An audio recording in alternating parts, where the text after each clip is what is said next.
this week we have seen some really interesting political theatre. We've seen Grant Robertson, the Finance Minister, say he would cut spending by $4 billion. And people said, wow, except they forgot. It's $4 billion over 4 years. It's only $1 billion a year. People forgot that Grant Robertson has increased government spending by $49 billion a year.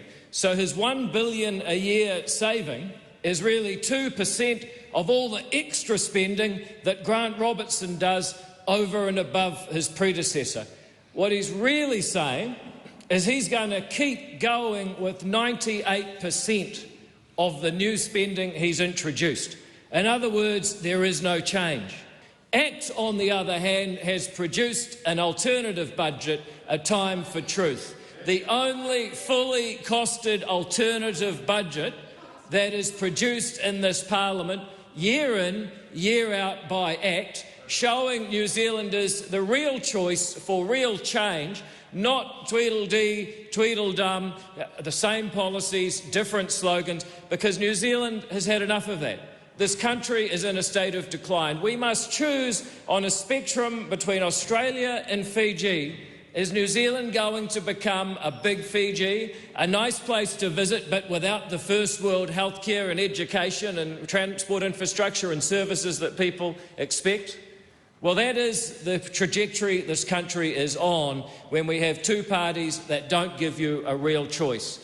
A Time for Truth is about telling the truth about where this country is up to and taking action to make it better. And this alternative budget, and people can download it from ACT's website and go through it, reduces wasteful spending by $38 billion in 4 years, or around $8.5 billion a year.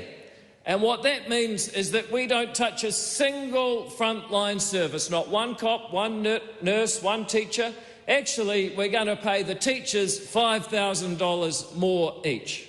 Actually, we're going to bring defence spending up by 2% to 2% of GDP. Actually, we are going to make 200 secure beds for youth offenders so the police don't pay tag and release, and so the worst, most hardened youth criminals get the mental health support, the education, the physical safety, the nutrition and the discipline and security that they've never had in their life.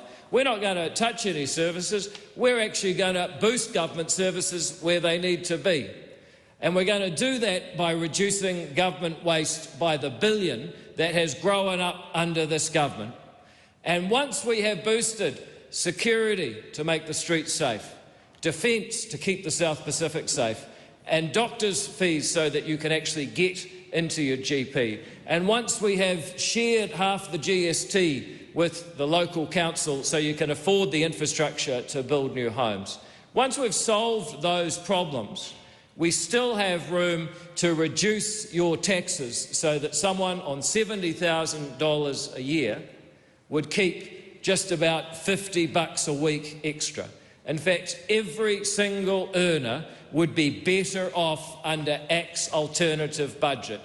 Everybody would get a tax cut or a credit, meaning that they take home more money because the government would be wasting less. And yet, in the areas where we really need it, we would spend more on a government that needs to deliver the security, the healthcare, the education and the infrastructure for Kiwis to live good lives. That is the difference, Mr Speaker.